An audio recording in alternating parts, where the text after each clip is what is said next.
नमस्कार दोस्तों, और आपका स्वागत है ग्रेवयार्ड फ्रीक्वेंसीज़ में। कभी कभी जिज्ञासा यानी किसी चीज़ को जानने की इच्छा आप पर कितनी भारी पड़ सकती है, आज ये कहानी आपको समझाएगी। वैभव ने एक आर्टिकल इंटरनेट पर पढ़ा जिसमें उसी के शहर के ड्रॉब्रिज यानी जहाज़ों के जाने पर बीच से खुलने वाले ब्रिज के बारे में लिखा था। कई कहानियाँ और किस्से ऐसे भी थे जहाँ कोई बस घूमने गया या सिर्फ देखने ही गया और अफवाह सुनने को मिलती थी कि उसकी मौत हो गई। वैभव ने सोचा, ये तो देखना ही पड़ेगा। उसने सोचा कि रात के 12 बजे का वक्त सही होगा, इसलिए दिन भर उसने अच्छी तरह से अपनी नींद पूरी की ताकि रात को नींद उसे बिल्कुल परेशान ना करे। और रात करीब 12 बजे निकल पड़ा उसी ड्रॉब्रिज के लिए। वहां पहुंचकर वैभव ने पहले तो कई तस्वीरें खींची, छोटी छोटी बारीकियों को भी बड़े गौर से देखा। उसके बाद ब्रिज के ऊपर चढ़ गया और देर रात तक वहां रहने के बाद भी ऐसा कुछ नहीं हुआ जिसके बारे में उसने सोचा था। निराश होकर तकरीबन रात 1:30 बजे वहां से वापस निकला और 30 मिनट में ही वैभव वापस घर पहुंच गया। सुबह उठकर चाय पीते पीते पता नहीं उसे क्या ख्याल आया कि दोबारा इंटरनेट पर वही आर्टिकल खोलकर पढ़ने लगा। एक लाइन उसने वैभव ने पहली बार में पढ़ी ही नहीं थी कि वहां हो रहे सारे हादसे रात के 1:45 से 2 बजे के बीच ही होते थे। लेकिन वैभव तो रात 1:30 बजे वहां से निकल गया था, इसीलिए उसने आज दोबारा वहां जाने का सोचा। और इस बार तो वो पूरी तैयारी के साथ जाने वाला था। दोनों कैमरा और गोप्रो की बैटरी चार्जिंग में लगाई, टॉर्च के लिए 4 बैटरी और एक स्विस नाइफ भी तैयार कर ली। रात होते ही करीबन 1:45 पे ब्रिज पर वो पहुंच गया। आज इस ब्रिज के बारे में कुछ तो अलग था। उस पर चढ़ते ही आज ऐसा लग रहा था जैसे दुनिया से बिल्कुल कट गया था वैभव। कोई आवाज़ नहीं थी, सिर्फ पानी के कल कल करने की आवाज़ थी। लेकिन आसपास से गुजरती गाड़ियों या किसी और चीज़ की आवाज़ वहाँ थी ही नहीं। ब्रिज पर चढ़कर कुछ कदम ही आगे बढ़ा था कि ब्रिज के खुलने का हॉर्न बजा। दौड़ता हुआ वापस नीचे आया तो उसकी आंखों के सामने ब्रिज खुला, फिर वापस बंद भी हो गया। लेकिन कोई जहाज वहां से गुजरा ही नहीं। वैभव वापस ब्रिज पर चढ़ा और एक बार घड़ी की तरफ देखा और एक बार फिर इधर उधर कुछ होने के इंतजार में देखता रहा, लेकिन कुछ भी उसे दिखाई नहीं दिया। वैभव बिल्कुल हताश हो चुका था। तभी अचानक उसे एक छोटे शिप का हॉर्न सुनाई दिया। शिप बहुत ही करीब था, लेकिन ब्रिज पर ना तो खुलने की घंटी बजी और ना ही ब्रिज खुला। शिप कुछ और करीब आया तो वैभव के जान में जान आई, क्योंकि ये इतना छोटा शिप था कि बिना ब्रिज खोले ही ब्रिज के नीचे से बिना किसी दिक्कत के निकल जाता। ब्रिज के ठीक सामने, वैभव के नाक के ठीक नीचे, वो शिप एक तरफ से घुसा तो जरूर, लेकिन दूसरी तरफ से निकला ही नहीं। नदी के इस तरफ नदी का गहरा पानी ऐसे उथल पुथल कर रहा था जैसे सच में जहाज निकला था, लेकिन दूसरी ही तरफ पानी बिल्कुल शांत था। वैभव को 1 मिनट का वक्त लगा ये सब कुछ समझने में। उसने तुरंत टॉर्च निकाली और जिधर से उसे जहाज आता हुआ दिखाई दिया था उधर झुककर नदी में देखने लगा। तभी उसने एक शिप के सायरन की आवाज़ सुनी और उसकी तेज़ हवा को अपने पूरे चेहरे पर महसूस किया। पिछली बार तो एक तरफ से जहाज़ आता हुआ दिखाई दिया था, लेकिन इस बार न जहाज़ आता हुआ दिखा और न ही जाता हुआ। वैभव समझ गया था कि जो कुछ भी उसने आर्टिकल में पढ़ा था वो अफवाह नहीं बल्कि एक सच्चाई है। उसने तुरंत अपनी घड़ी को देखा तो उसे अपनी जिंदगी का सबसे बड़ा झटका लगा। उसके हाथ की घड़ी उल्टी चल रही थी।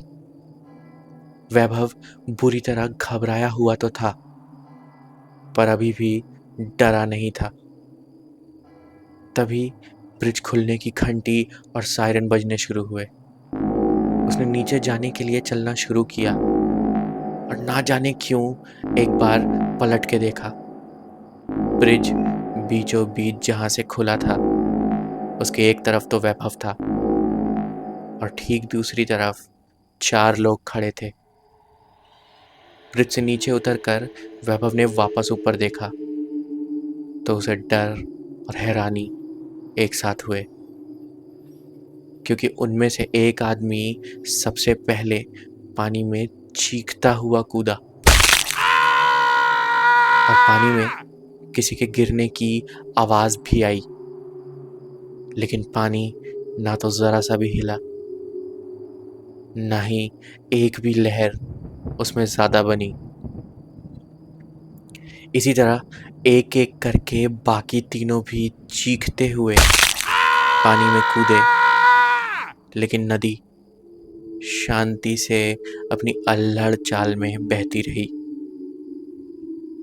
वैभव के साथ आज जो कुछ भी हो रहा था वो सब तो उसने उस आर्टिकल में भी नहीं पढ़ा था। इसी बीच ब्रिज वापस बंद होना शुरू हो गया। वैभव दौड़ता हुआ वापस ऊपर पहुंचा, ब्रिज के बिल्कुल बीचों बीच जहां वो थोड़ी देर पहले खड़ा था। लेकिन पहले की ही तरह अभी भी वो इस तरफ के ही हिस्से में था।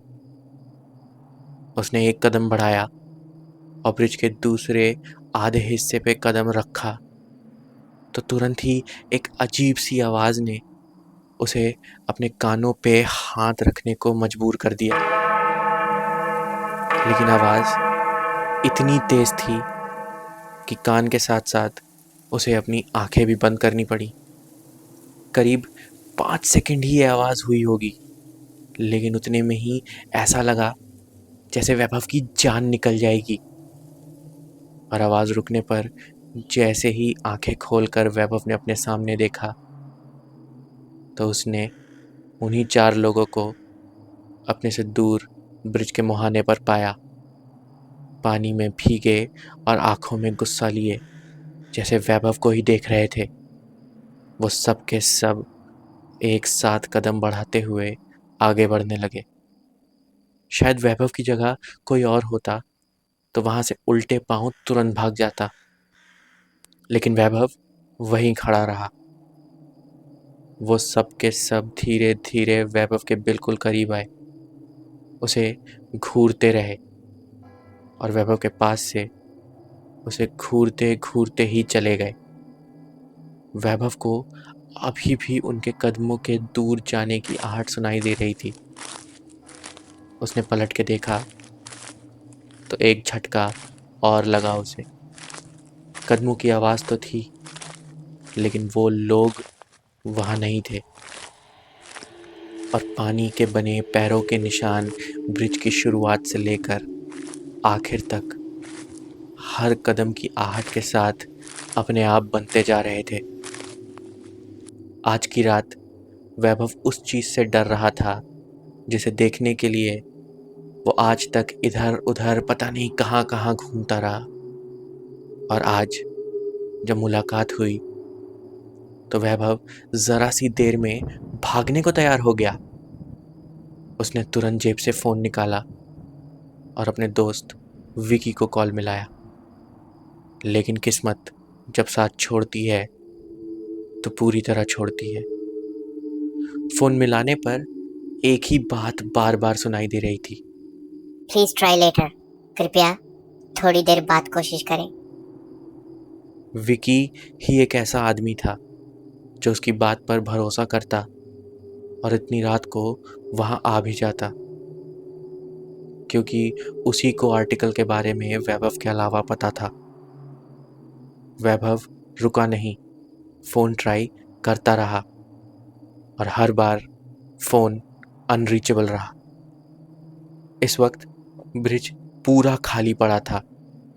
ना वो 4 लोग थे, ना कोई छोटा या बड़ा जहाज। वैभव की जैसे जान में जान वापस आ गई थी। उसे ब्रिज के आखिरी कोने में एक ग्लास का टेलीफोन बूथ दिखाई दिया।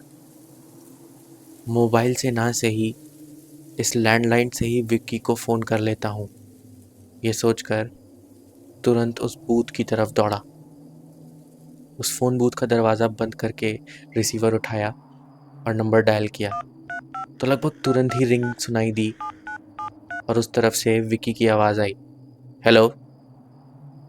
वैभव ने तुरंत सिक्का डाला और इधर से कहना शुरू किया, विक्की, जिस आर्टिकल और ब्रिज के बारे में मैंने तुझे बताया था ना, वो सब सच है भाई।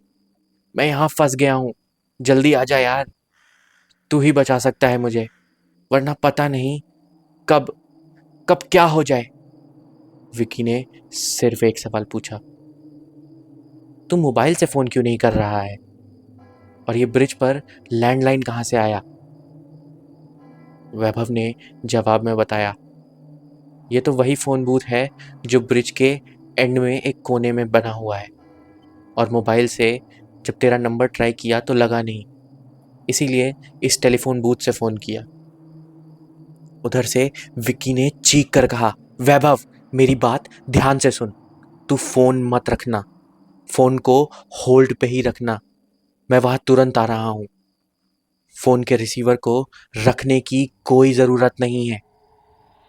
ये सुनकर वैभव ने कोई सवाल पलट के विक्की से नहीं पूछा, बस बाहर देखता रहा, क्योंकि बाहर से आती एक आवाज ने वैभव को कांपने पर मजबूर कर दिया था। उसने बाहर देखा तो वैभव को वही चारों लोग पूरे बूथ को घेर के खड़े दिखाई दिए, और उन सबके साथ कई लोग और भी थे। ऐसा लग रहा था जैसे कोई लाइन लगी हो इस पीसीओ के बाहर, शायद अपने चहीतों से बात करने के लिए। वैभव फोन को होल्ड किए हुए था और बाहर वो लोग बूथ को खटखटा रहे थे, और दूसरी तरफ से विकी एक ही बात बार बार कहता जा रहा था, भाई, कुछ भी हो जाए वापस होल्डर पर रिसीवर मत रखना। फोन डिस्कनेक्ट नहीं होना चाहिए। मैं तुरंत आ रहा हूं वहां पे। और इसी बीच उस बूथ के बाहर उन 4 लोगों के साथ और भी भीड़ इकट्ठी हो गई। वैभव सोच ही रहा था, करूं तो क्या करूं। उतनी देर में फोन होल्ड किए हुए विकी आता हुआ दिखाई दिया। वो भागता हुआ बूथ तक आता, इससे पहले ही उन 4 लोगों ने विकी को झपटा और उसके पैरों को पकड़ के घसीट के पीछे की तरफ ले जाने लगे। विकी चिल्लाता रहा, लेकिन उसकी सुनने वाला कोई नहीं था। वैभव कुछ भी हो, दोस्त था। वो तुरंत उसे बचाने के लिए बाहर भागा, लेकिन इसी बीच एक गलती कर गया। जो करने से विकी ने मना किया था, वही काम वैभव ने कर दिया। रिसीवर को वापस होल्डर पर रख दिया, जिसकी मनाही विकी ने की थी। वैभव के रिसीवर रखते ही वो लोग जो विकी को ले जा रहे थे एकदम से जैसे भूत बनकर खड़े हो गए। विकी का चिल्लाना भी रुक गया। उन्होंने विकी को छोड़ दिया था। विकी खड़ा होकर कपड़े झाड़ते हुए वैभव के पास आया और बोला,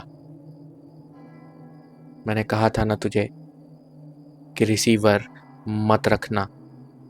अब मैं क्या करूं? तू मेरी बात मान लेता तो कम से कम तू जिंदा रहता, लेकिन तू जिद्दी का जिद्दी ही रहेगा। अब क्या करूं मैं? अब तू भी रोज लाइन लगाकर यहीं खड़ा रहेगा हम सबके साथ। इतना कह के विकी वैभव की तरफ बढ़ा। वैभव को कुछ समझ नहीं आ रहा था। वो कुछ बोले उससे पहले ही विकी ने किसी चीज से उसके सर पर जोर से मारा और वैभव वहीं गिरकर तड़पने लगा। विकी ने वैभव को पैर से पकड़ा और उसे ब्रिज के बीचों बीच घसीट कर ले जाते हुए पूरी बात बताई। विकी ने कहा, पहले मैं भी तेरी तरह यहाँ आया था एक आर्टिकल लिखने।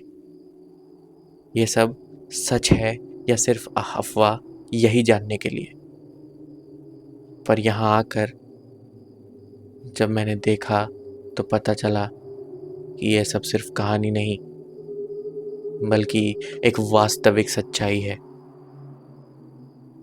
लेकिन मैंने एक गलती कर दी। फोन बूथ में जाकर रिसीवर रख दिया, जिसकी वजह से मेरा कनेक्शन इस दुनिया से टूट गया और मैं भी उन्हीं में शामिल हो गया। अब मुझे रोज किसी और को यहाँ लेकर इसी लाइन में खड़ा करना पड़ता है, वरना मेरी आत्मा को मुक्ति नहीं मिलेगी। वैभव अभी भी होश में था। जमीन पर पड़ा लहू से भीगता हुआ वो विक्की की बात सुन रहा था। विक्की ने आखिरी बार कहा, माफ करना वैभव, तू मेरा दोस्त था, लेकिन मुझे आज़ाद होना था और वो तभी संभव था जब मेरी जगह कोई दूसरा यहाँ आता। और इतना कहकर विक्की उस लाइन से निकल गया।